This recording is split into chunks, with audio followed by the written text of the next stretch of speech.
What's good, Travelhourljm family? It's your boy Joc, and I got my co-host here, Matt P. Matt, say what's up to the people, man. What's good, Travelhourljm fam? Thank you all for joining us. We are here with episode number 9. Can y'all believe it? We're here at episode number 9, and it's been a journey for sure. Joc, how you feeling today? Man, I'm feeling good. It's Friday. It's the holiday weekend, and so it's been a long week. But I'm excited, man. I'm excited. Glad to be here. We also have somebody on the call with us today too, as well. Herc, go ahead and say what's up to the people, man. Travelhourljm family. What's going on, travel family? This is Hercules Conway, Nxlevel Lifestyle and Entertainment Group. Matt, Joc, appreciate you guys having me. I'm excited. I'm excited to be here, fellas. Oh, we're excited to have you with us, and we are looking forward to the conversation that we will be having today. It's going to be a good one. So if you're listening, make sure you listen to the whole entire episode. If you have not downloaded and followed the Travel Hour, make sure you do that so you can be updated on when we drop episodes. We're nearing the end of this season, but look, we're going to take the time to rest, to reflect, to revamp, to plan, so we can come back with some fire for season 2.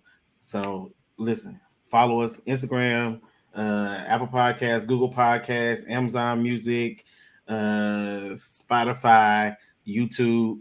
Listen, we everywhere. Connect with us and join the Travelhourljm fam. That's it, man. That's it. Well, I'm super excited. This week's episode 9, is Travel is a Lifestyle. And so it's only right that we bring my guy Herc on this episode from Nxlevel Travel Entertainment Lifestyle Group to really talk listen, about. And let me say something. I hate to cut you off. No, you good, fam. I'm sure you could have reached out to other people. I feel honored that you reached out to me. So I just want to say that I appreciate you reaching out to me, bro. And once again, man, I'm happy to be here with y'all, man.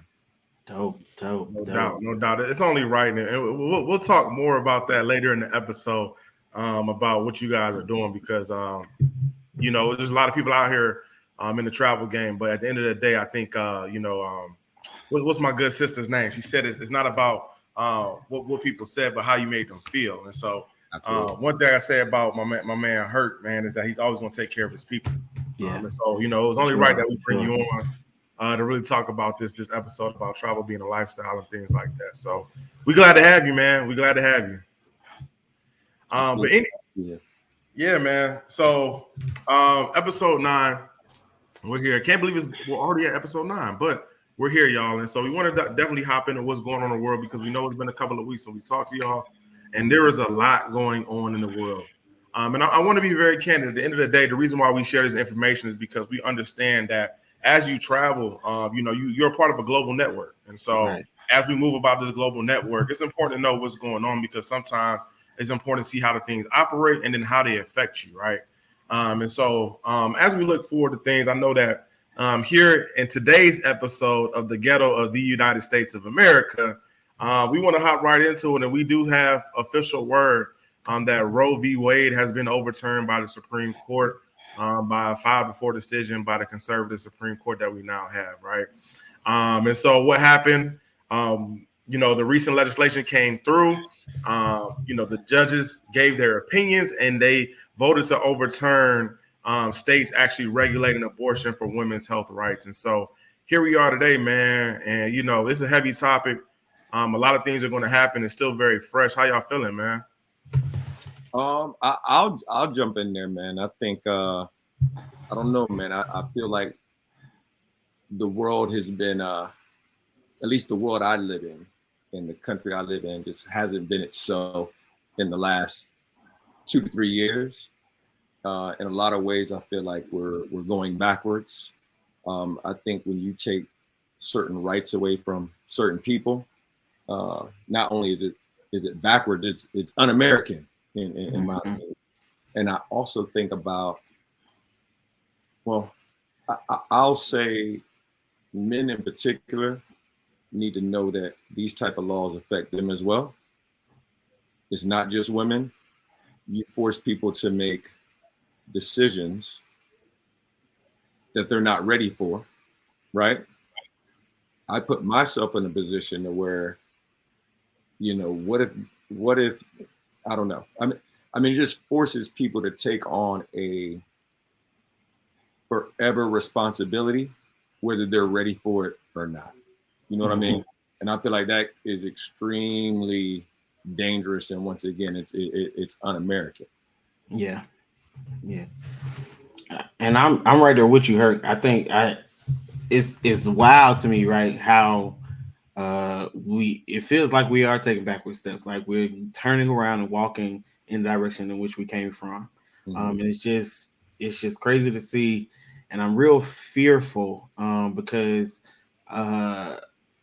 there's a lot of things that's going to happen because of this, right? People are still going to seek abortions, whether they go to another state where they can get it where it's legal, or they're going to do something illegal, which puts them in harm's way and puts them in danger.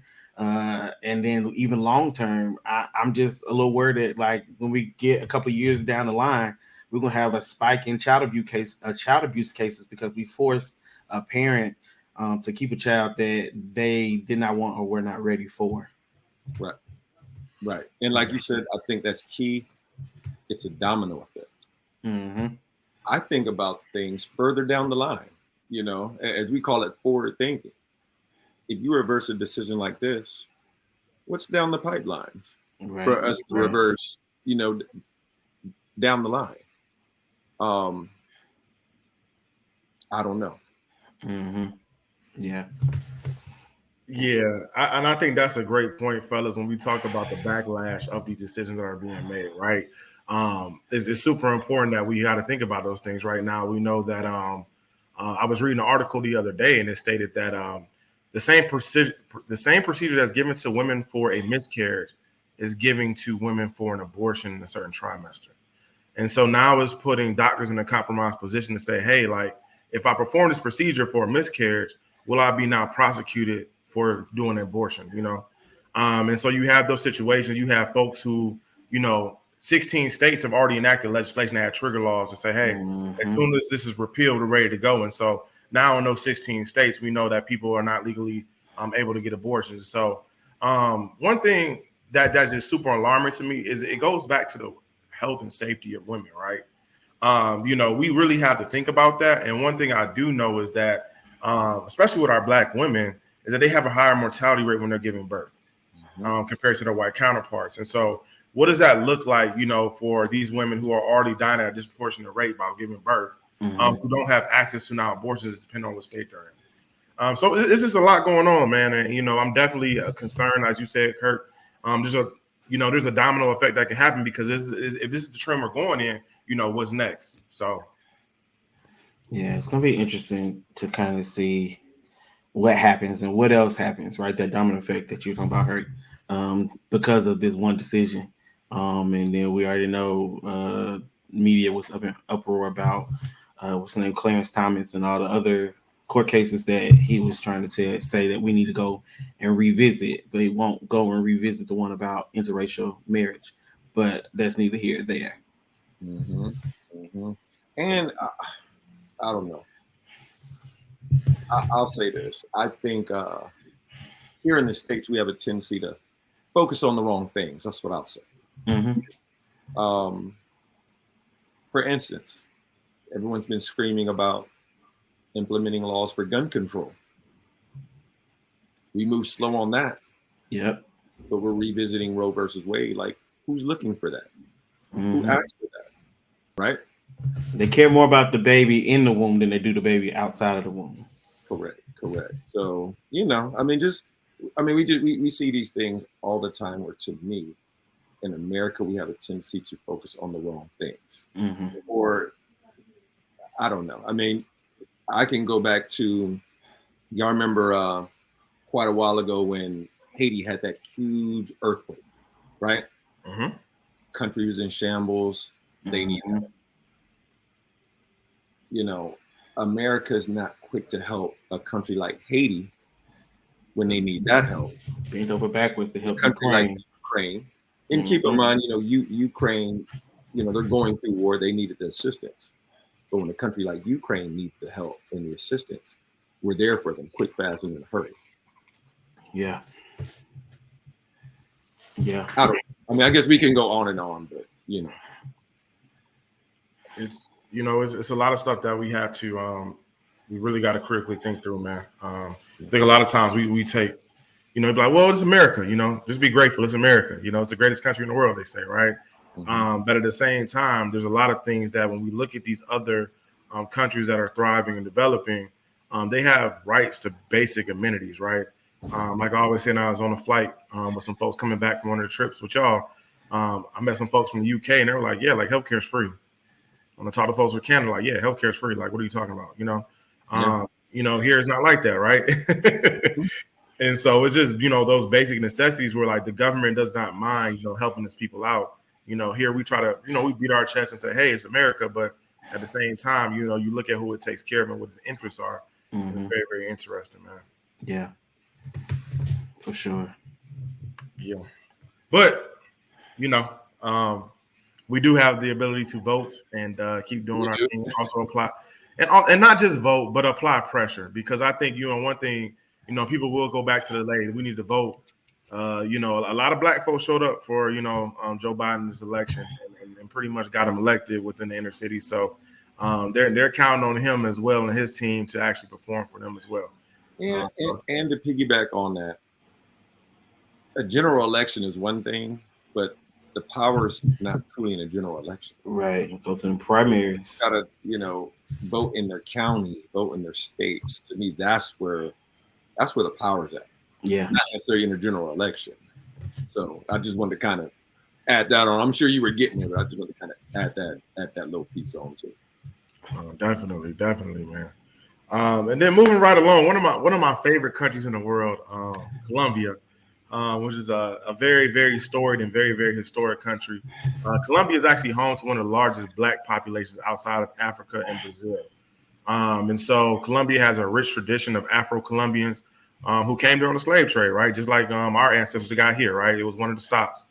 So, Kurt, I know you've been to Cartagena. You've seen the rich Afro-Colombian culture that's out there, our beautiful black people that live there and things like that. But one of the biggest things that we did see in Colombia that just happened, and I was actually there during the Colombian election in May. So the election was actually going on. And the reason why I remember that is because they actually cut off the alcohol sales during the election across the whole country. Wow. So I flew into Medellin and the people were like, hey, like, how long are you staying? I'm like, yeah, I'm here a couple of days. They're like, okay, cool. Because when the weekend rolls around, like, they're not selling alcohol for the rest of the weekend because of the elections. I was like, is that a countrywide thing? They're like, yeah, it's a countrywide thing. I'm like, okay, cool. I'm like, I'm glad I know now because I'm meeting some friends in Cartagena. So I flew up from Medellin to Cartagena that weekend and let them know, like, hey, guys, like, we need to buy anything. Let's go ahead and get it now. But what was beautiful about that is that Colombia has been, on a rebirth since the days of the cartels ran the country and things like that. And so what we saw was that they actually elected their first leftist group. And so they elected my man Gustavo, who was actually a former rebel, as president of Colombia. And then his vice president is actually the first black woman to be elected in that seat in the history of Colombia. And so I want to give some kudos to Francia Marquez Mina. She's a prominent Afro-Colombian activist and has been elected as Colombia's first black vice president. And she won the 2018 Goldman Environmental Prize and faced numerous death threats for her activism and survived an assassination attempt in 2019. So as you can see, black people around the world are doing what we got to do, right? And so I'm super excited to see that the country of Colombia has elected and they have spoken because the guy who ran against him wasn't even from Colombia. He was a real estate mogul who was a millionaire, had a whole bunch of money, and people kind of backed him. Was like, hey, like, go run for president. So as you can see, politics are politics no matter where you are in the world. But super glad to see that a black woman was elected in that capacity. So now, the United States and Colombia both have a black woman vice president. Dope. Congratulations to Colombia. Congratulations, Madam Vice President. We look forward to seeing great things from you all over there in Colombia. I'm a fan of democracy, as I'm sure you gentlemen are. I think all we can do is just pray that those folks elected bring the change that the people elected them for. that's the only way to, you know, truly move forward. Exactly. If they fall short, you know, that's when things turn to where we're moving backwards again. So, you know, prayers with them, and kudos to the new leadership. For sure, for sure. Definitely, man, definitely. And so, as we're looking about traveling, we know that things are getting crazy right now, especially with these flights. I don't know what's going on with the airlines right now, but it's not good. I can tell you what's not going on. Flights. Hello. You know, Juneteenth, over 19,000 flights were canceled in that weekend alone. And so the our acting Secretary of Transportation, Pete Buttigieg, who's actually a former presidential candidate, put the airlines on notice, y'all. Because what some folks may not know is that the United States bailed the airlines out during the pandemic. So they gave them money because they had to send their workers home, the pilots and the flight attendants and things of that nature. They weren't able to work. So the government subsidized a lot of that money they were spending, right? The government also gave them some money and said, hey, we're going to give you money to get prepared for when the demand goes back up for flights. You guys can hire more staff and be ready to fly more flights, right? Well, they gave the money, but the production was not there. So if you have not flown within the last couple of months, demand has been high, and they've been canceling flights and rerouting folks, or just flat out canceling flights lately, and it's been a mess. Yeah. And so Pete Buttigieg was like, look, we gave y'all the money, y'all gonna have to do something, and we need to see results. So actually right now, my man Bernie Sanders is in Congress leveraging to try to get legislation passed to fine airlines, I think almost $20,000 for canceling one flight, and then also fining them $15,000 per passenger for delaying flights more than 2 hours. Jeez. Well, let me throw this in there. Is there, like, do they know where this is stemming from? Like all the delayed flights. I mean, we know the obvious, you know, weather delays. I mean, we know weather counts, you know, creates delays and creates cancellations or postponements. But where else is this coming from? I mean, that's my question. Keep in mind, I do travel for a living, and you know, the great part is with our group trips in the last 3 or 4 months, we haven't been impacted as much when it comes to these delays outside of weather. We did have a group that just got back from Jamaica. They got back 3 days past everybody else, but that was strictly because of weather. It wasn't these delays that you're talking. So my question to you is, like, do we truly know why these delays are in place? I mean, is it staff shortages or? Yeah, and so that conversation was had. That's a great question. So there's a couple of things that's going on in play. There's been some unusual bad weather going across the United States. I guess I can attribute that to global warming. And so it's been more than usual. One thing we also have is a shortage on FAA traffic control agents. And so the thing is, once your flight gets delayed, they have to reroute it. Well, you need an agent to do that, right? And if you're short on agents, then you can't really reroute the flight, or it's going to take longer than usual, right? And then the second thing where the airlines are catching slack now is that they're finding that they just have a shortage on flight attendants and pilots. The thing about the flight attendant thing is, like, they can hire more flight attendants, but pilots have to be trained. And so now we're in this space now where a lot of our a lot of our pilots actually took an early retirement during the pandemic. And so there wasn't a big crowd to replace them, because if you know anything about the pilot industry and the airline industry, it's so hard to get into, right? You got to get the hours, you got to get the certification. And so that doesn't happen overnight. And so now we're in this frenzy where it's like, hey, like, we simply don't have the manpower to actually get these flights done. So they're going to have to figure something out. And I don't know what that looks like, but I had some friends travel down to Houston last weekend, and it was about 14 of them. And out of that 14, 10 of them had flight delays. It's crazy. Also got some I saw on the news, I think it was either today or yesterday. The pilots are also on strike. So that's also adding to the shortage, the delays and whatnot. So it's a lot going on. I think it would be in their best interest to kind of start recruiting for the future, right? Building partnerships with different organizations around the country who train pilots. I was telling Joc the other day, like there is a spot in Compton that's black owned that has a program where they're trying to get more young black people in and get them their pilot license. And starting with programs like that, I know it won't be an immediate solution, but moving forward, they'll be able to, be prepared to take that route if they so desire. Yeah. So this weekend is going to be pretty crazy. It's the 4th of July weekend. It's actually expected to be the most busy weekend of airline travel in the year. And Delta tried to get in front of it, so they're already offering free cancellations, free flight changes with no fee ahead of this, to prepare for the demand. But if you're traveling this weekend, get to the airport early. That's all I can say. Because if your flight gets canceled, at least if you're flying standby, you can be bumped up and be probably the first person to try to hop on the next flight. That's a hard good luck, man. Right. Especially if everybody trying to move their flight to the first flight of the day. Right. It's crazy. But happy travels. Yeah.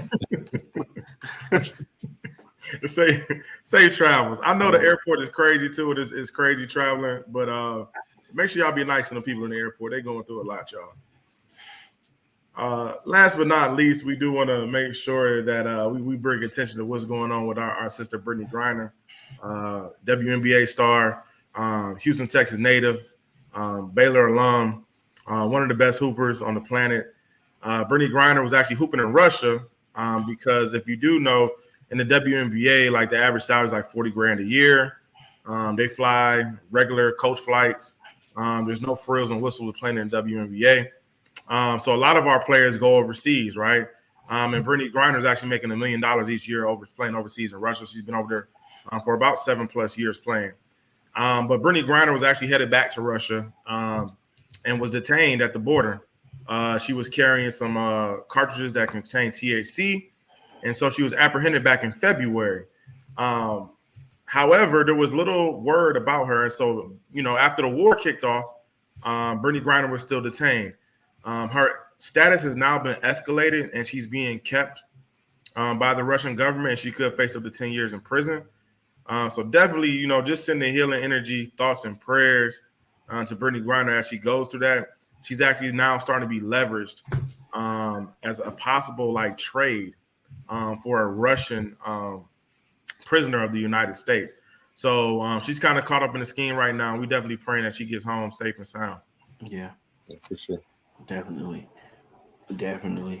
Before we go to our topic for today, I want to also bring up one current event. I don't know if you all are familiar about it, but it kind of hits home. I know for Joc and I, because we're both from Ohio. I'm from Akron. He's from Cleveland. And that's the incident that happened with Jalen Walker. If you haven't heard about it, he's a 25-year-old man who got shot by 8 police. They fired 90 rounds of ammunition. He got hit by 60 of them. And so he unfortunately lost his life. But they are trying to say that he had a weapon. But when they pulled him over, when he stopped, he didn't have a weapon. They're trying to say he tried to flee the scene and whatnot, what have you. And then even after the fact, they put him in handcuffs after they killed him and wait for the detective or whoever does the biopsy and all that stuff, the coroner, that's what I'm looking for, to arrive. So we definitely want to keep the family of Jalen Walker in your prayers. It's unfortunate that we still have people being killed by the hands of police, especially black young men. And they tried to say that they thought that he was shooting, but found no gun and no weapon. So it's a very unfortunate situation. And so we just want to kind of speak on that as more details are coming out, and just put it on everybody's radar. I know they're doing a lot of protests up in Akron. But yeah, hopefully some type of justice is done. Because that's way beyond overkill, if you ask me. I agree. Just to add my little 20 seconds of input in there, man. Once again, that's why police reform is so important. A lot of these officers, and I know police training is different state to state, but a lot of places, man, these, guys that are joining these police forces, man, they're trained anywhere between 3 to 9 months. And it's just such an important job to really police civilization, because in their line of work, I mean, you literally have to make a decision in a split second. Why does it take 3 to 9 months to police people in our society that it takes 4 years to earn a degree for some jobs that, are making minimal money? You know what I mean? I don't know. I mean, once again, it's just one of them things that's backwards to me. Yeah, for sure. I don't see why a police academy doesn't take a minimum of 2 years to, train people for real life situations. And stop hiring cops that's scared of people. They're scared of people that don't look like them. Right. Correct.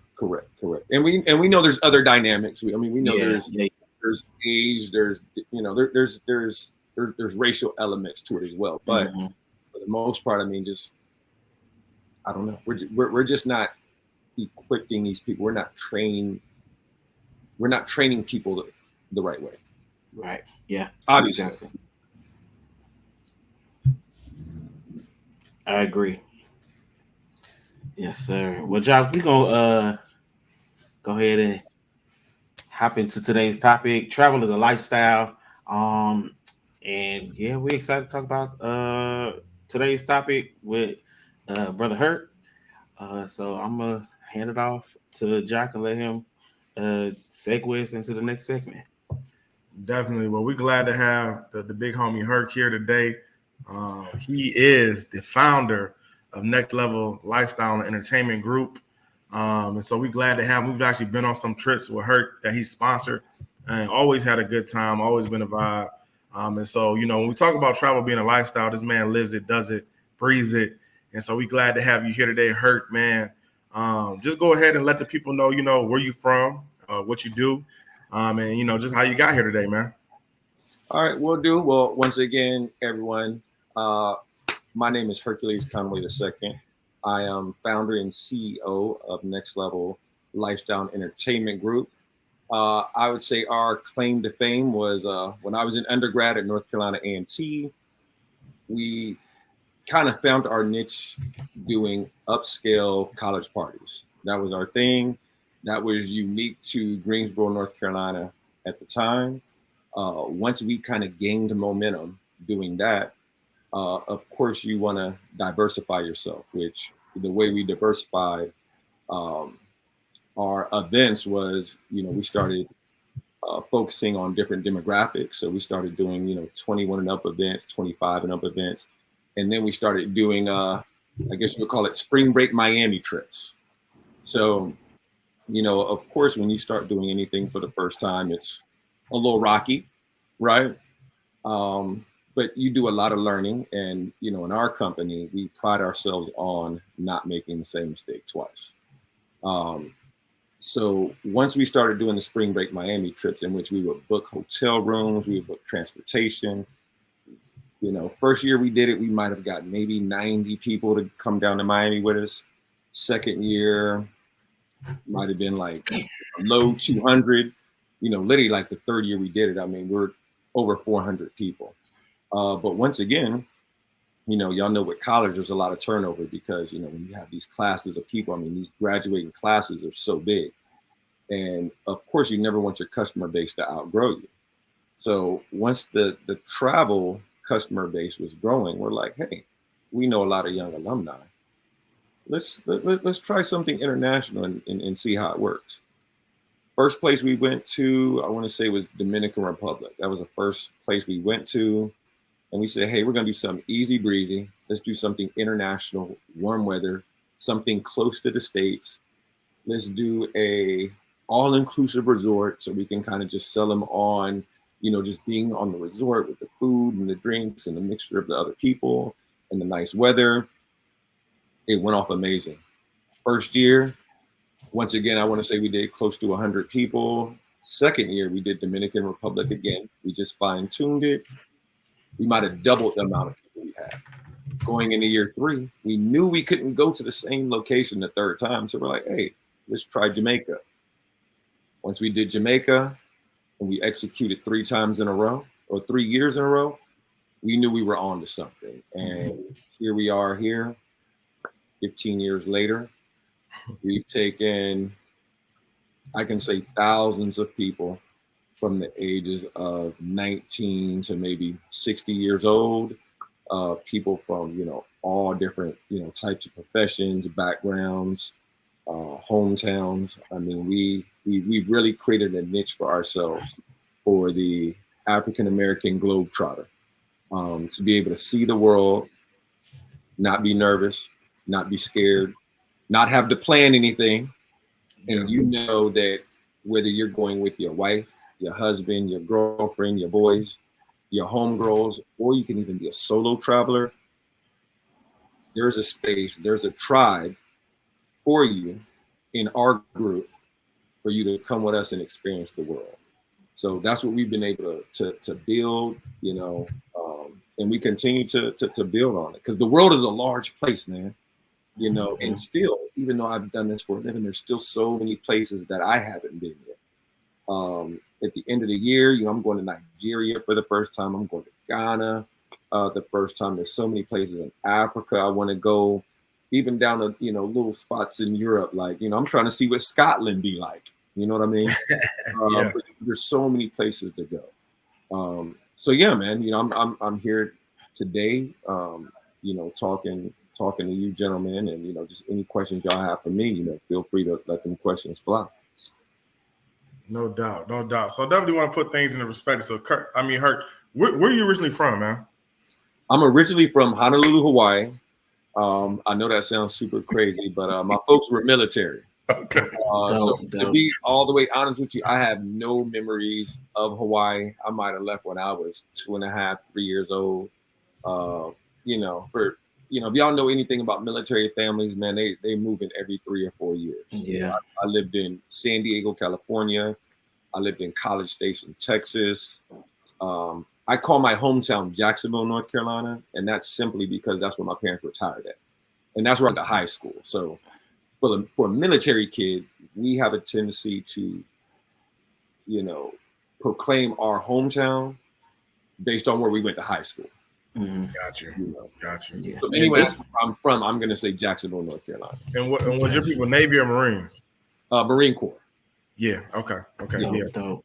Yeah, because I heard some of those places. I was like, okay, that sounds familiar. My sister was in the Navy. But I'll say this: it sucks when you're a kid and you're constantly moving around, because once you finally kind of find your crew, it's literally time for you to leave. And you got to go to the next location. But I'll say the blessing with that was, once I got to high school, or once I even got to college, I was able to meet people. Let me rephrase. I was able to make friends very quickly. So even though it sucked as a child, meeting people, bonding, creating these memories, and then you have to up and leave and never see them again, it really helped me, just when I was really kind of going through the transformation in adulthood when I was in college. Gotcha. And that's dope, man. That's dope. So you're a military kid, you bounce around a lot, and then you leave Jacksonville, North Carolina, and end up in Greensboro at North Carolina A&T State University, right? Yes. So I will say this: outside of marrying my wife, going to A&T, second most important decision I ever made, man. One, growing up, I was always a minority. From kindergarten to high school, I was always like one of 4 Black children in the class. So my best friend, or one of my best friends, his mother was a teacher at my high school, and she was an Aggie, and she was really big on promoting HBCUs. Now, keep in mind, I don't want to tell you how long ago I graduated high school. I don't even want to do that. But I'll say this: going to an HBCU now, it's it.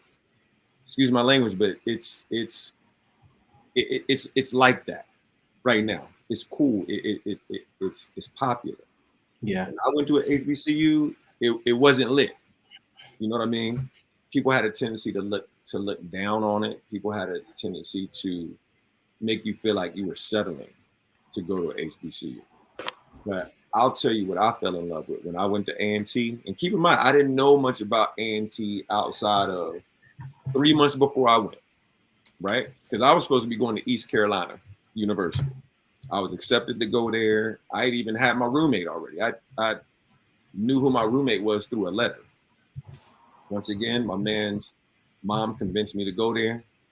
But when I went to A&T, man, it was the first time I felt like I was home.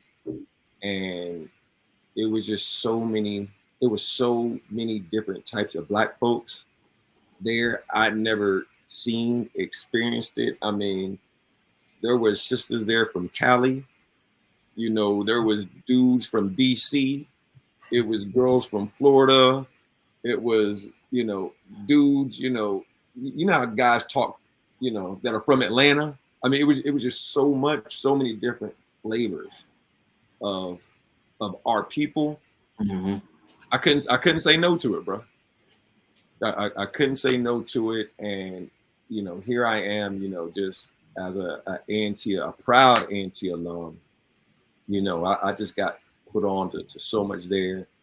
Some of the closest people to me right now in my life aren't just Aggies, as a matter of fact.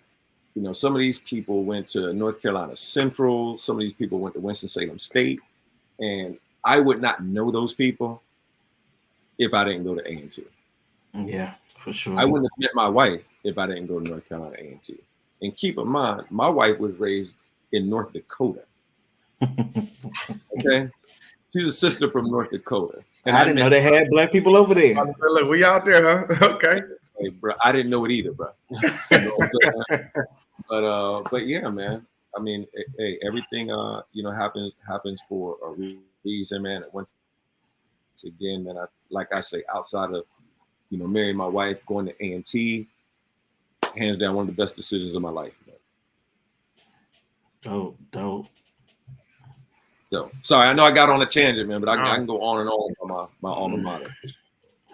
We as Shaw University graduates, we love to hear the story. As from one HBCU to another, and then of course we attended Mother Shaw University, and so without Shaw University, but we love y'all, man. We love y'all, man. We go back and forth, but honestly, and I think that's dope that you highlighted the experience because it's a lot of people out there doing great things, and I think a lot of times we get that foundation from HBCU. Mm-hmm. And so when you talk about your experience as far as being an HBCU, also Herc is a member of Alpha Phi Fraternity Incorporated. So shout out to him. Yes, sir. But how did that experience during college turn into you guys throwing events? Well, one, I'll tell you how I even got into events. I was the fundraising chair. That's what we called it in the chapter or in the frat at the time. The brother who's the fundraising chair, it's your job to raise funds for the chapter. So, back in the day, the chapter used to rock with a promoter, right? So the promoter didn't even talk to the chapter president. They talked to the fundraising chair, which was myself. So once again, working with the promoters when we would do these alpha parties, that's how I kind of start to learn the dynamics of what's going on. It's like, how much is the club getting? How much is this guy over here getting to be the middleman? Because we're bringing everybody, So, I mean, you're just kind of learning all those things and how they work. And then, just in my day, there was a void when it kind of came to nightlife. So that's kind of how I kind of, just stepped in. And, when I stepped in, I mean, my events were small because I wanted to create experiences for people. So to me, an experience isn't 400 or 500 people in a small space. An experience is 100 people of the right people. Right. And once we did that 5 or 6 times, the demand started to grow. So now I was able to document what I was doing. I started to take it to larger venues and the movement kind of grew organically. And once something kind of grows organically, is your duty to make sure you provide what the people want and grow the right way, and pivot when you need to, and make corrections when you need to, and grow at the right speed. I do believe that sometimes you can grow too fast. That can be very dangerous. But I will tell you, I will never proclaim to be some mastermind. I think to do something, even over 5 years, you need a lot of luck. Luck can just be things going your way. It can be the weather cooperating with you. It can be having the right business partners around you. Because I tell people all the time, I've done none of this on my own. I've been blessed enough to have just awesome partners, awesome employees. I mean, do you have your bad apples here and there? Every business does. But when it's time to take action, you have to be quick and swift with your decisions. Always put the company first, and be straight up and upfront with people. And I think because we've ran and steered the ship that way, here we are, 17 years later. Dope. That's amazing, man. That's amazing. It's a testament too to the work that you put in, just to kind of hear your genesis, and now see what you all have evolved into, and have also been able to have experienced it for myself. Right? It's just a testament to the work that you all put in. And I'll also say this. I mean, once again, going back to the travel, because I know we're here primarily to talk about the travel. Once we got maybe 4 years in, that's when we started getting brave enough to do multiple locations in a year. Let's keep in mind, man, when we went back, if I go back to the beginning, I mean, one, you're really nervous to take so many people out of the country just at one location. Yeah. But to me, our true growth is when we offer 3 locations in a year. Because now it's like, it's exciting, but it's scary at the same time, right? Let's keep in mind, sometimes the temperature is different. Yes, the sir. plane ticket price is different. The travel distance is different. The cultures are different. You know what I mean? Where we are now, I mean, sometimes we do 6 locations in a year, right? I can go to one country where you can smoke freely, and then you can go to another country where women have to be careful with their wardrobe, or you're going to offend the people that live there. Yeah.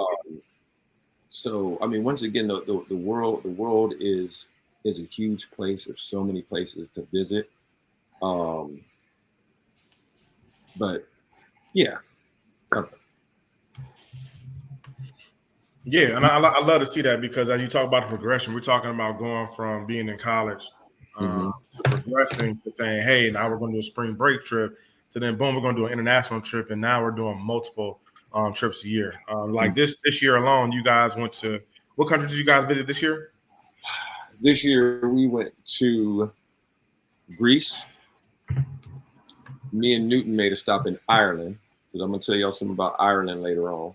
Okay, so we had to go check it out, first before we're going to take people there. But as far as group trips, we did Greece, we did Turkey, we did Dominican Republic, and we did Jamaica. So those were the 4 that we've done. Newton, as we speak right now, he's in the Cayman Islands. He literally just landed today. He's with a small group, and then there's another small group we're taking to Brazil and Argentina at the end of the month. So those would be the 6. And keep in mind, I didn't even count Miami.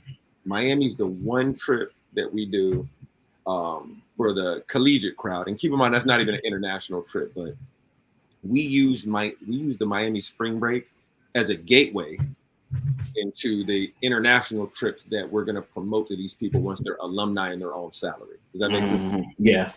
Yeah. So Miami, I'll be honest, I don't want to say I'm not the biggest fan of Miami, maybe just because I'm super grown. Now in Miami, it's a lot of rah, rah, rah.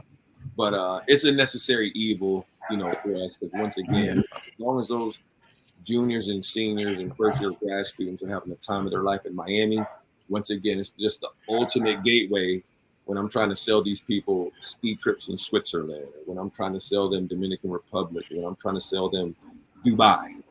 In their mind, they're like, man, I had such a good time at Nxlevel when I was on South Beach. Yes, this is where we're going to go with them. We're going to trust them with this experience. So. Dope. And believe it or not, Miami is the one place that I have not been. I've been a lot of places, but have not made it to Miami. That's crazy. Come on now. Right. I haven't been to Vegas either. I've been to a whole bunch of countries. I have not been to Vegas. So Vegas. Vegas a weekend trip for me. Yeah. I still got to go.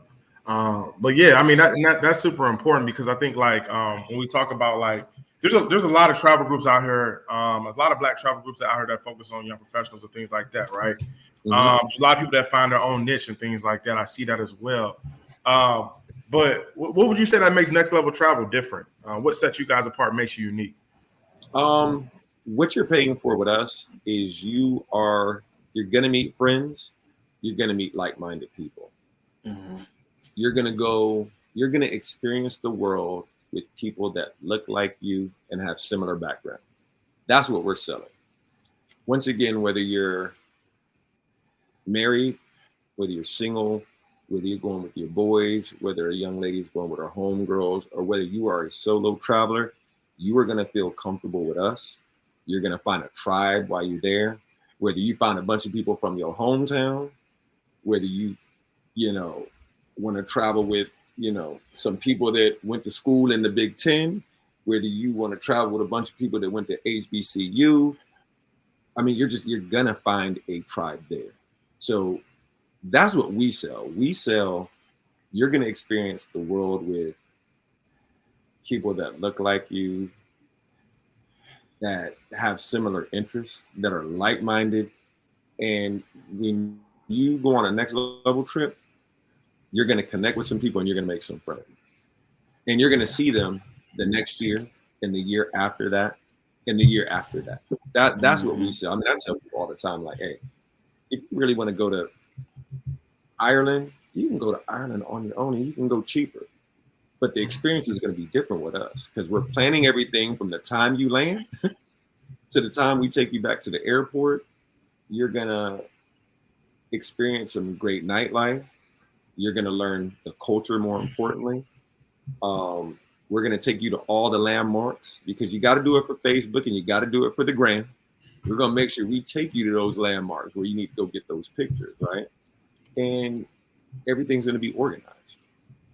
So, to me, that's what we sell. It's a total package. To me, it's not just the one thing that we have. It's almost like, let's compare this to Chick-fil-A, right? Chick-fil-A does a lot of things right. Chick-fil-A they're known for the chicken sandwich, right? The chicken sandwich is just the travel itself, right? But Chick-fil-A is not going to be successful with just the chicken sandwich, right? Right. Chick-fil-A has the waffle fry. They have the nuggets. They have the Polynesian sauce that no one else has. But what's most important is the service and the hospitality, right? The employees are going to look a certain way. They're going to greet you with respect, right? Anything you want, it's yes, sir, no, sir, my pleasure, correct? My pleasure. Yeah. I would like to think that our service is the same way. You know what I mean? We're very upfront with people. We treat people with respect.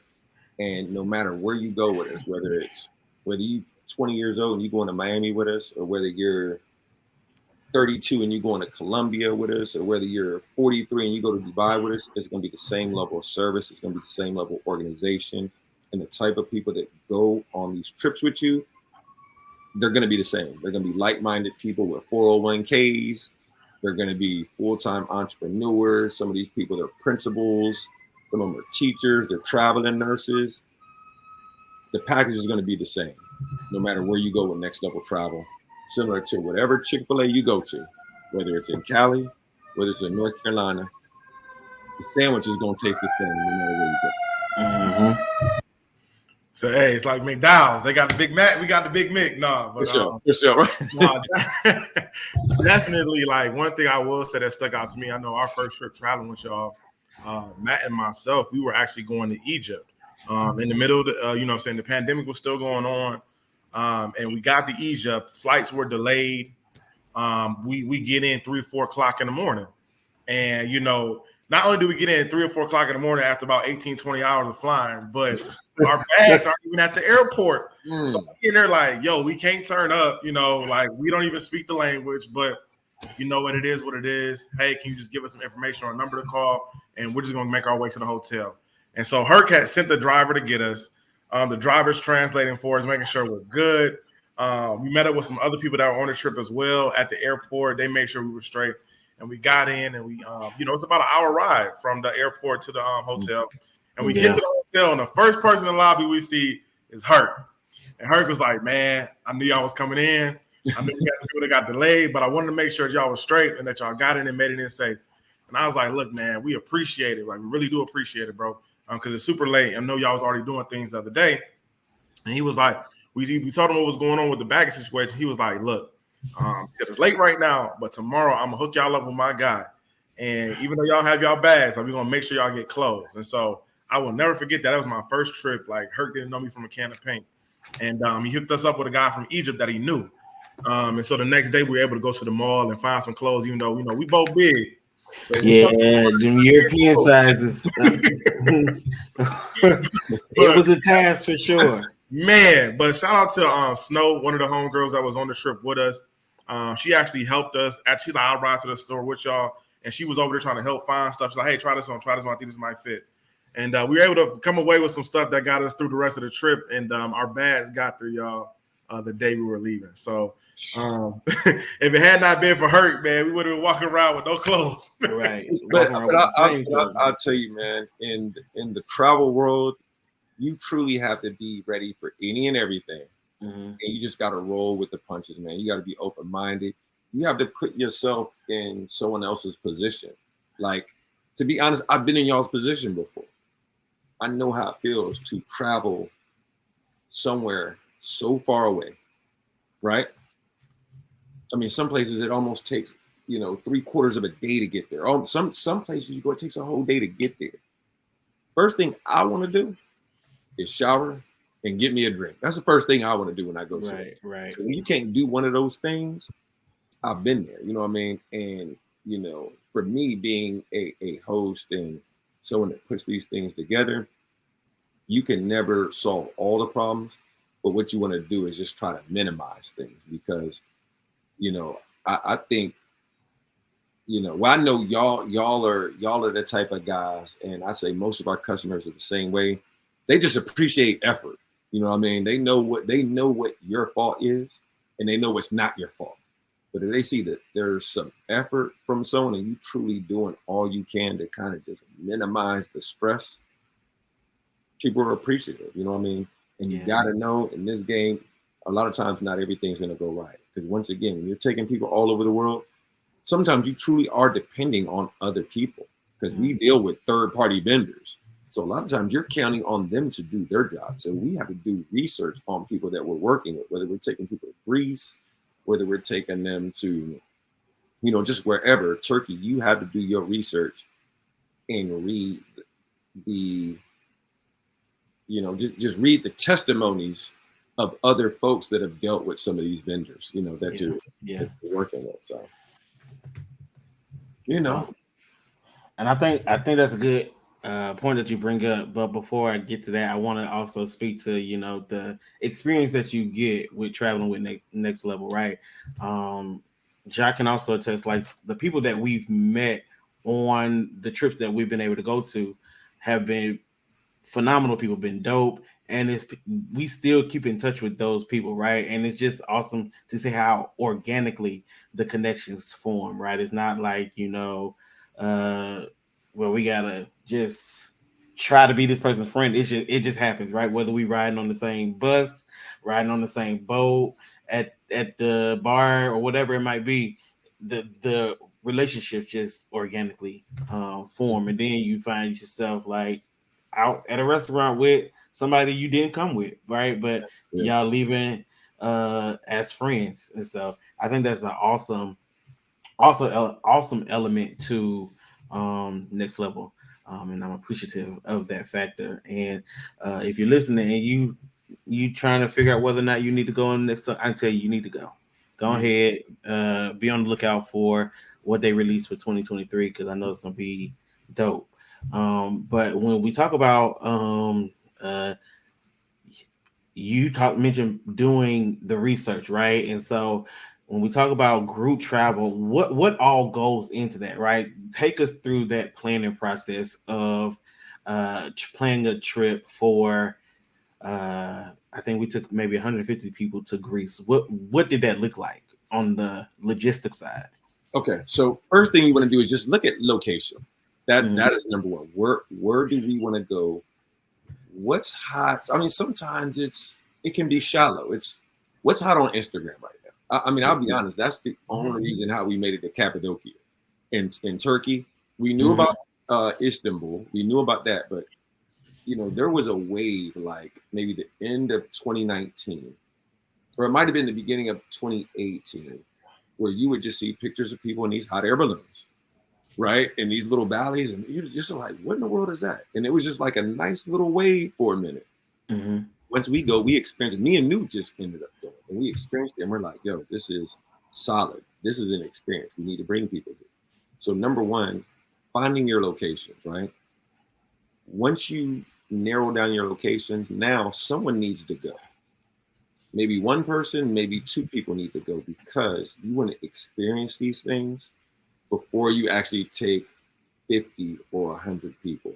Because there's been places where we went and we know our people. We're like, this ain't gonna work. It's too hot. It's too cold. The people aren't welcoming. There's not enough to do here. No way, no how. It ain't gonna happen. So first step, find your locations. Number two, when you narrow down your locations, you want to look at costs and you want to look at the best times of the year to go. That's huge, okay? Because you can make or break someone's experience. In my opinion, you can make or break the experience going during the wrong time of year. Like I can tell you a mistake we made where honestly, we just didn't do our research like that. We went to Morocco, Northern Africa during Ramadan. Oh yeah. First day we get there, it was lit. Second day we got there, everything closed. So we were literally forced to just host ourselves. I mean, no one was selling any liquor. All the nightclubs were closed. The only thing you could find was shisha, which we call it in the States, we call it hookah. Right. I don't know. And keep in mind, there's a lot of people that travel with us. They don't do hookah. Like me personally, I don't do hookah. So literally, I was, kind of forced to just kind of create my own vibes. You know what I mean? But I'll say, luckily, we had an awesome group of people to where we just still enjoyed ourselves anyway, right? So once you find your locations, you find the best time of year to go. Now you need to analyze costs because keep in mind, you want the people to have a good time, but they should not have to spend an arm and a leg to go. So I think once you lock down location, best time of the year, and you can get those costs to be, relatively fair, now you're on to something. Now, once you get those three things under control, now it's how many people can we take with us? I'll give you an example. Anytime you're doing anything at an all-inclusive resort, you can take almost as many people as you want. As many rooms as the facility has available, that's how many people you can take. All-inclusive resort, you can take 300-400 people easy, as long as the property has the availability. But if I'm taking people to Running with the Bulls in Spain, I don't think I want to be responsible for more than 40 people that are running from 800-pound bulls. It just doesn't seem smart to be, people to an event like that. You see what I'm saying? Right. So I'd say with Greece, we were always focused around 125 to 150 because we went during I don't want to call it a slow period, but April's kind of like a slow period in Greece. It really doesn't pick up until maybe May. maybe like the middle of May. But the problem with Greece is it gets overly populated. Yeah. Where just everything's going to cost more. The room rates are going to cost way more. The nightlife is going to be too much of a headache, when it comes to nightlife. Not just getting in. I mean, the price is going to be more, but you're going to have a harder time for them to cater to our crowd, if you understand what I'm saying. Yeah. If you go during a slower time and you're bringing 150 people, you kind of control the entire situation. Right. Have you. But now if you're taking 150 people, they still want the money. But I promise you're not going to be listening to Chris Brown and Migos. You're going to be listening to that EDM over there. You know what I mean? And if you're open-minded, which most of our people are open-minded, but then again, you don't want to hear that all night, right? So I think that's kind of what it comes down to: location, finding the best time to go, and finding the appropriate accommodations for the best price. That's kind of how we factor where we're going to go, and how many people we're going to take. Once again, accommodations is key. Yeah. If you have a big, nice resort, because where we like to stay, we typically will stay at we always like to stay at a 4-star accommodation with a 3-star price. Does that make sense? Mm-hmm. That's kind of like that's the magic formula. 4-star accommodations, 3-star price. That kind of always seems to be magical and work for us. So hopefully I answered your questions. I know I rumble a lot, brother. No, I'm glad you're so thorough with the answers, because I think people need to know the research that y'all putting in. Right. Like, it's one thing, everybody gets slapped on Instagram and be like, hey, like, we going to Costa Rica for the weekend, but have you been to Costa Rica? Have you actually vetted the place where we're going to be staying? Have you built the relationships with the vendors, right? Because when if something does go wrong, having that relationship changes a lot of the simple things, right? And so one thing I appreciate about what y'all doing is research. Even when you talk about Instagram, like, that's still doing research, right? And so having an understanding of what we're getting into is so very important, because I've even been places where it's like, hey, like, I've been here now, and like, if I take a group, I kind of know what to expect and how to maneuver, right? Well, right. So, go ahead. Right. And let me insert this.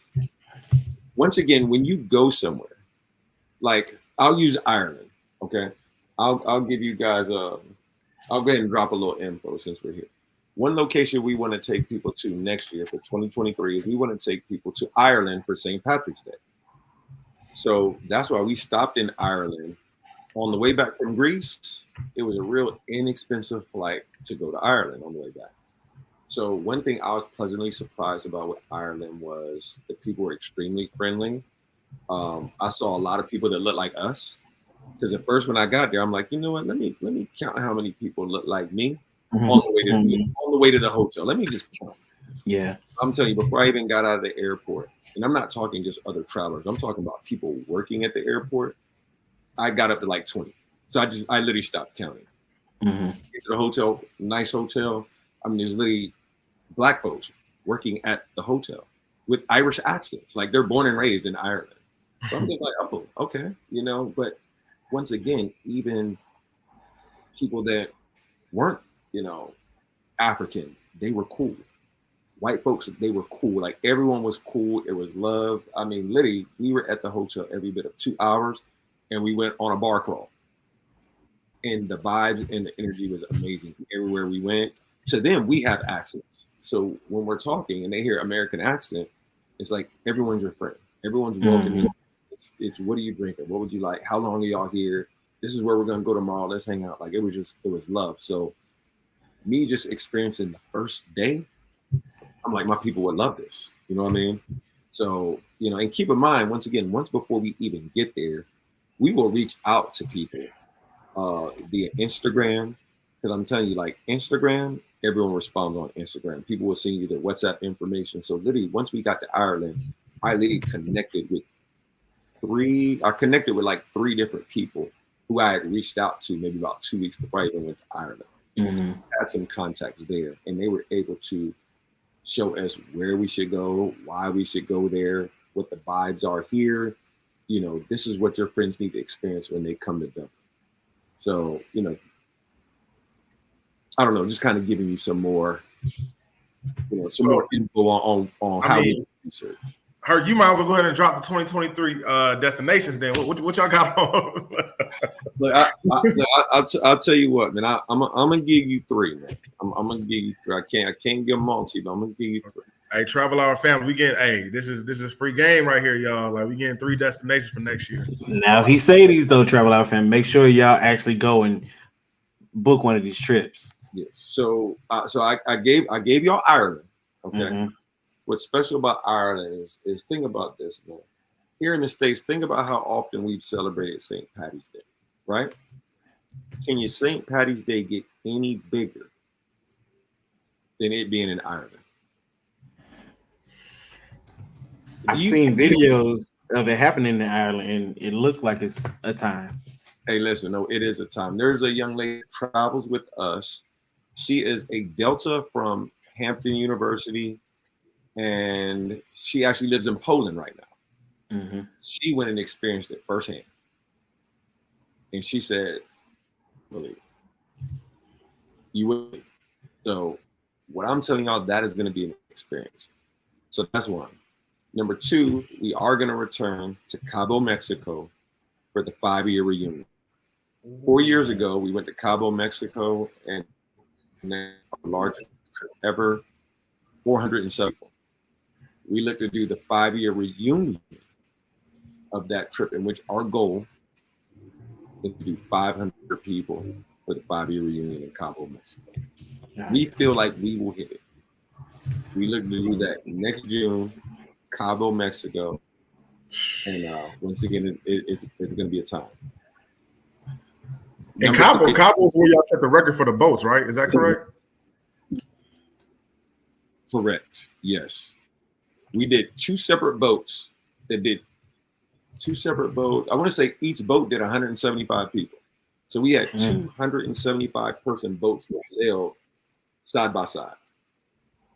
And we have the documentation on this. Like it was a time. To me, that's when we truly reached the next level of travel. That's what's up. Once we did that trip 4 years ago, that is what really put us on. So we're looking to duplicate that, which I feel we can. And the last one I'm gonna give you guys is we're doing crop over, the end of July, early August. For those that don't know what crop over is, that's Carnival in Barbados. So we are gonna do that as well. But those are 3 locations that are pretty much locked in. We are looking to do 7 trips next year, but those 3 is what I'm giving. That's the sneak peek I'm giving to the family right now. Dope. Listen, I'm trying to figure out how I can finesse how to make it to all 7 trips. Listen, next year. Hey, now listen, I'm gonna tell y'all something about this carnival. If y'all don't know what crop over is, y'all need to Google it. Crop over, Barbados.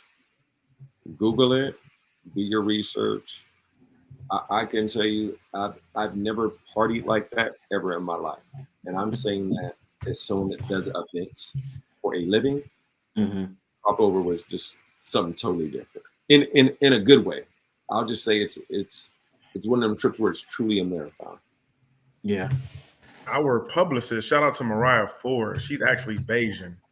She's going to crop over this year, and she was trying to get us to go, but the tickets were insane to fly to Barbados. Yeah, man. Listen, she'll tell you. She will tell you. She'll tell you what it is, man. It's different, and it's an experience, man. I cannot wait to take people there. I can't wait. Dope. And that'll be our finale for next year. That'll be our last trip of 2023. That's the finale. And that's a finale for a reason. I'll let you know that. Man, this is amazing. Like y'all got, because like I always like, our first year we went to Egypt with you all. And the following year, it was Matthew and myself. We went to Egypt the first year.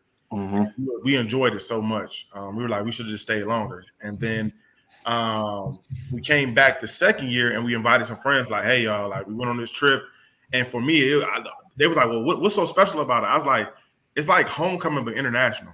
It's like an HBCU homecoming, but it's international.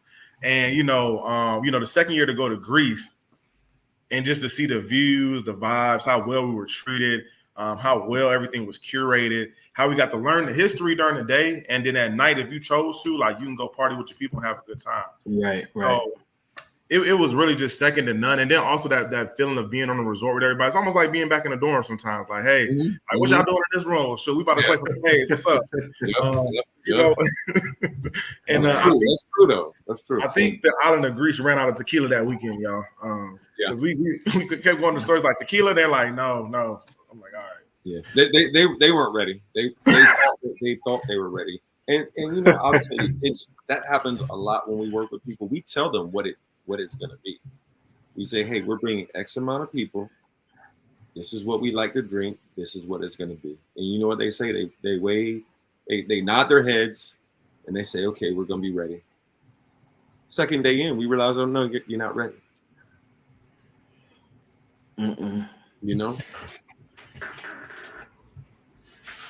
But they'll be ready. They'll be ready the next time. We yeah, for sure. Definitely be ready for the next one. And I'd also like to add this. I think one thing that our group does well, and not even say our group, I'm gonna say even our travelers, they do a very good job of laying a wonderful impression to the rest of the world on who and what African Americans are, their vibes, their presence. I feel anywhere we've went, we've left a great impression. You know what I'm saying? Just on who we are and what we're really about. So, who knows what, these other folks' media is feeding them on who we supposed to be. But when they meet us and they vibe with us, they know what it is. So speaking of media, we definitely want to shout out Nxlevel Travel for being featured on Ebony Magazine as one of the travel groups that you need to hit up. And you hear it here for yourself. Like, this is the move.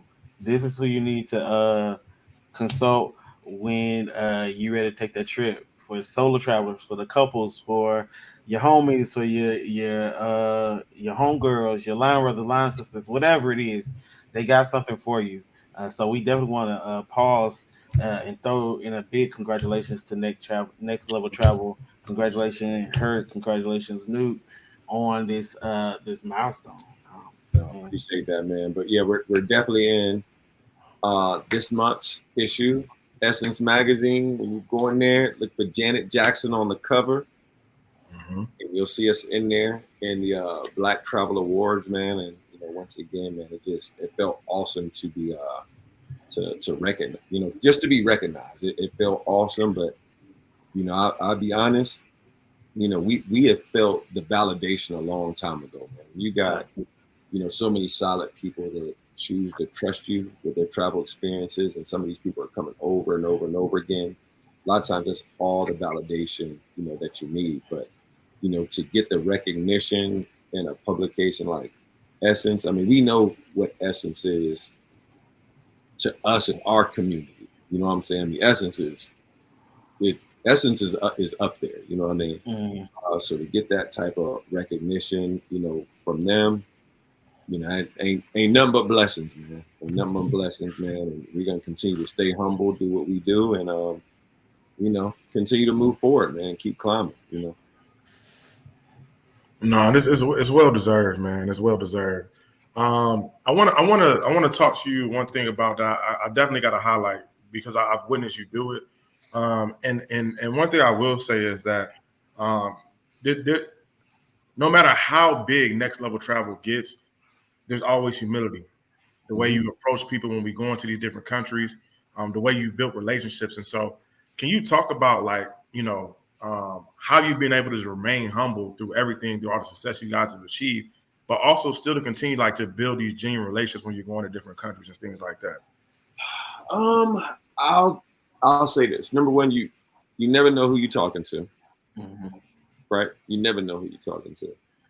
Number two, your relationships and connections are important, and they need to be genuine because you're not always going to be perfect. You're going to make mistakes. And the only way to bounce back is if you have real solid relationships and connections with people. I understand that this travel thing can be over in a heartbeat. We're not guaranteed to do this another 5 to 10 years. I mean, I don't know, just the risk of taking so many American citizens to other countries. When I say the risk is so great, there's a lot of risk involved.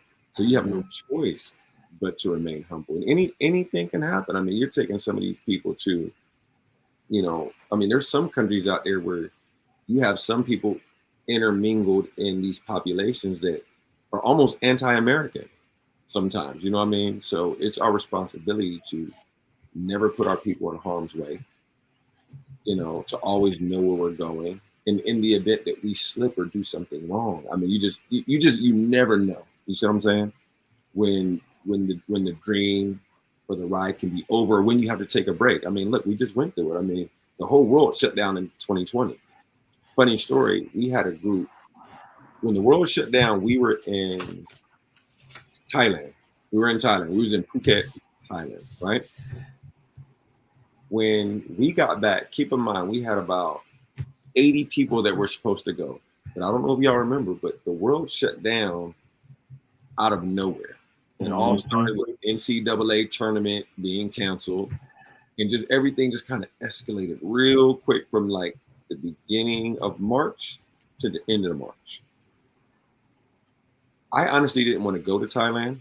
This trip was happening in the middle of March. I honestly didn't want to go, but the problem was when things started to get real serious here, I already had travelers that had left 3 days prior.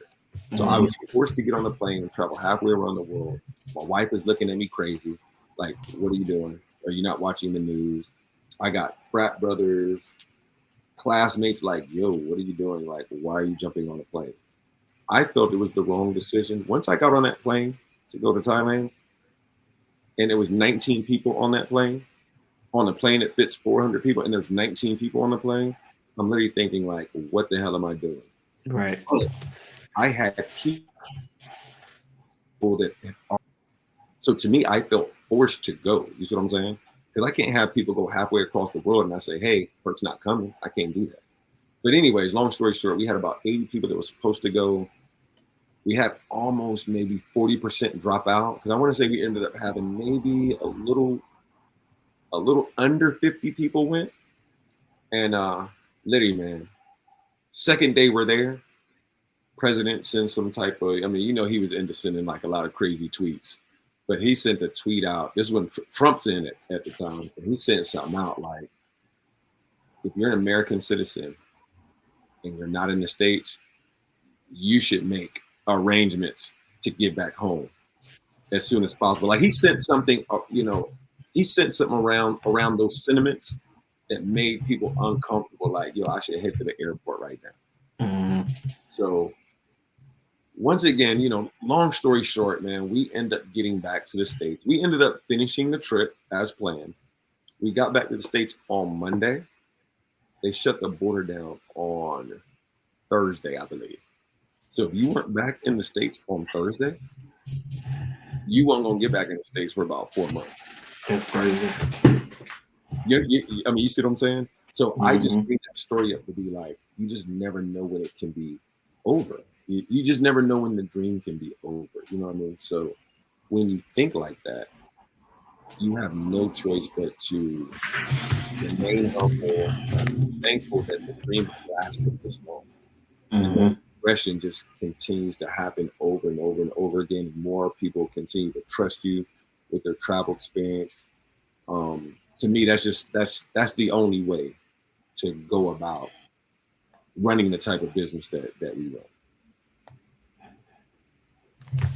Yeah, that's big, bro. And if people aren't getting the vibes, why are they traveling with you if you ain't giving them the vibes? They can experience Egypt on their own for cheaper, actually. But they're going for the vibes. and the connections. Yeah, for sure. For sure.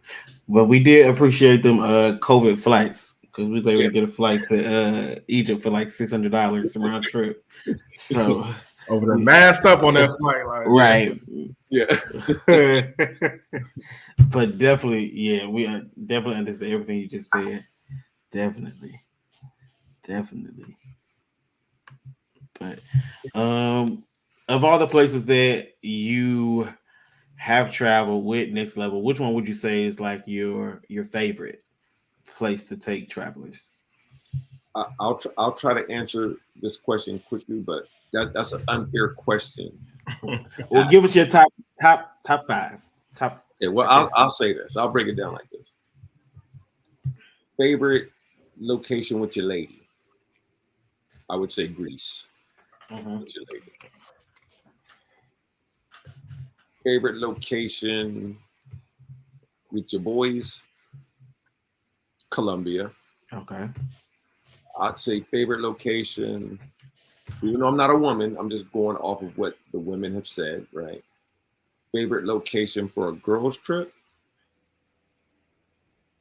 I think I'd say Tulum, Mexico. yeah, they love Tulum, boy. Or maybe even Negril, Jamaica. It's just something about Negril. I mean, Montego Bay is cool. Ocho Rios is cool. But it's something about Negril, Jamaica. We've never sent a group of women there and they didn't give it a 10 out of 10.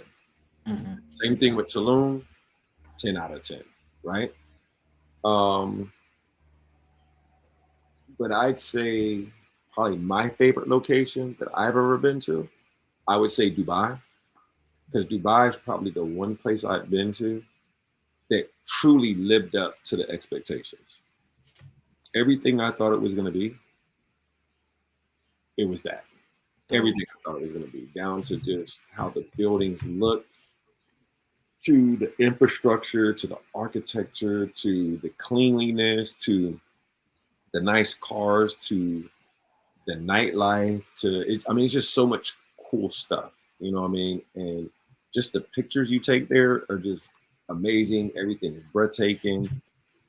Dubai is one of them places where you could go there with anyone. You could go there as a solo traveler. You can go with your boys. You can go with your lady. It can be a girls' trip. I mean, you could go there with your parents. You know what I'm saying? Like, it's just, to me, Dubai is for everybody. So if I had to have a favorite, I feel like I would say Dubai. Dope. Definitely one of my places that's on my list of places to travel to. Yeah. Trying to figure out when is the best time to go. I've seen some people do like New Year's out there in Dubai. Just trying to, one day I'm gonna get there soon.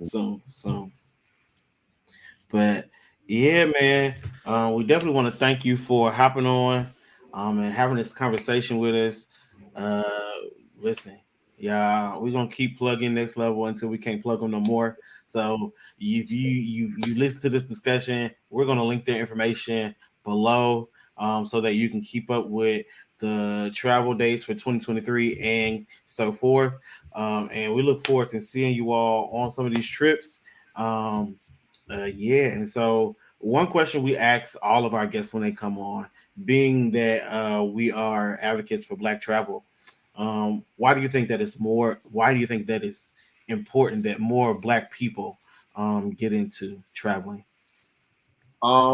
It is educational, it's enlightening, and there's a lot of opportunity out there. There's so much opportunity out there. There's a lot of opportunity out there in the world that's not necessarily here in the States. There's places you can go to, learn, to open businesses.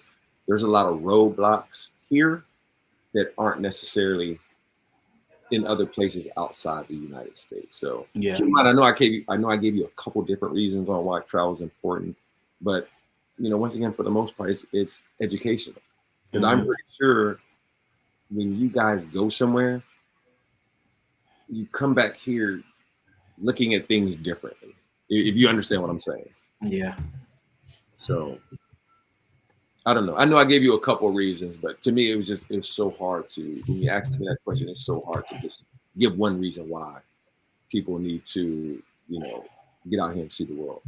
Yeah, I definitely agree with you on that one. And every time we ask this question, we get that same similar answers, right? Educational, different perspective, make you a better global citizen, culturally competent, all those things that stem from going out and traveling. And I always try to tell people that the world is big.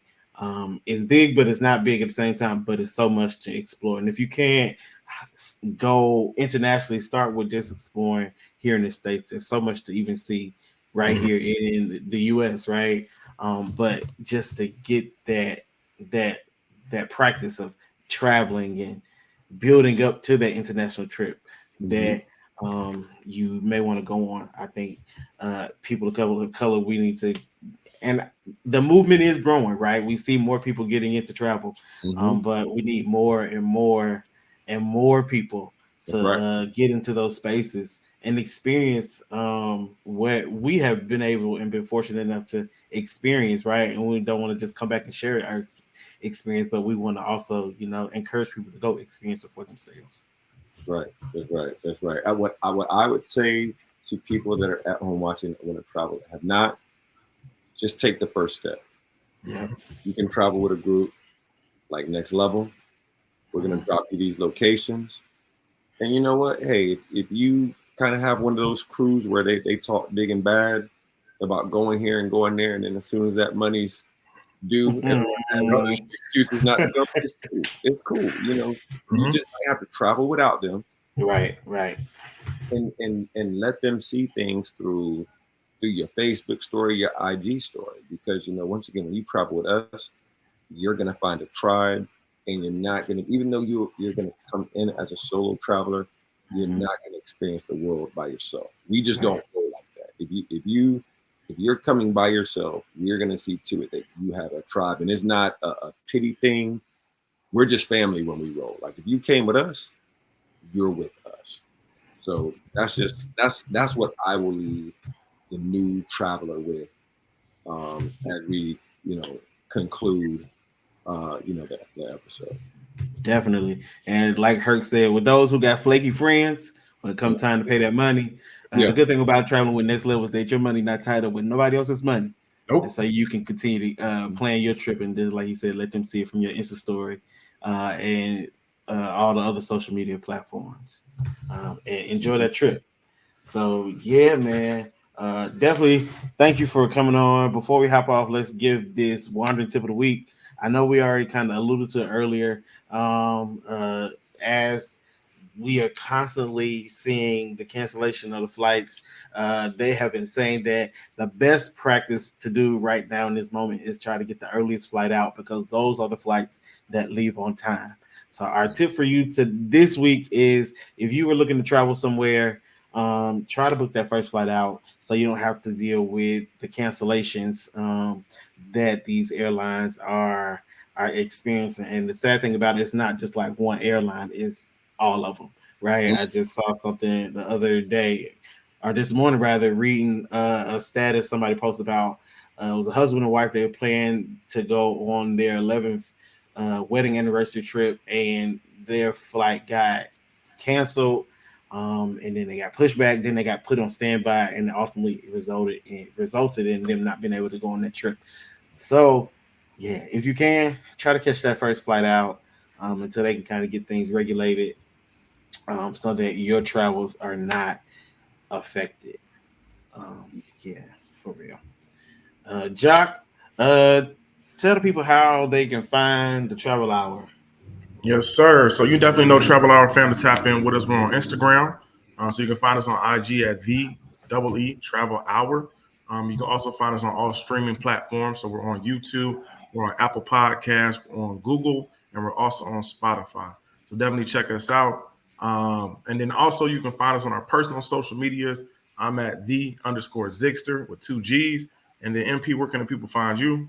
Yeah, y'all can find me at, according to the spelled out, not the number, MP. So according TOMP. You can find me on Instagram that way. Herc, how can they find Nxlevel? How can they find you?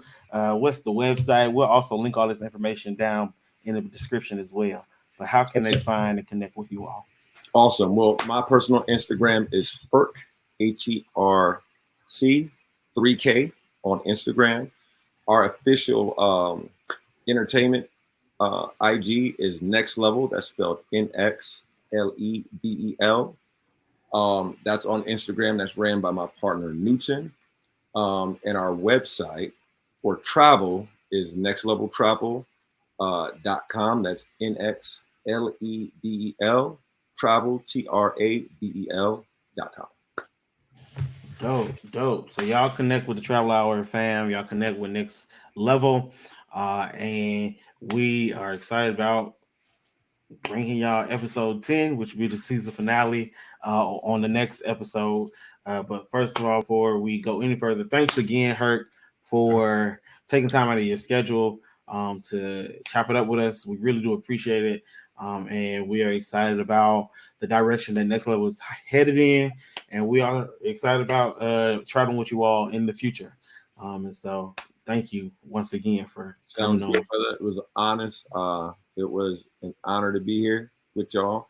I enjoyed the conversation, and I look forward to not just seeing your people rocking with us, but I look forward to seeing y'all in 2023 as well, gentlemen. Thank you. Yes, sir. Joc, thank you so much for all that you do and helping, working with, making the Travel Hour possible, right? We almost at the tail end of this season, but just to see where we started at is amazing. So definitely thank you for being the dopest co-host that I've ever had. And so yeah, Joc, I'm gonna let you lead us out, give us something inspirational, and lead us on out. Well, yeah, man. Positive note of the day that we're gonna leave on is that your challenges are actually opportunities. So I'm gonna let that resonate. But Travel Hour family, it's been real. We are at time.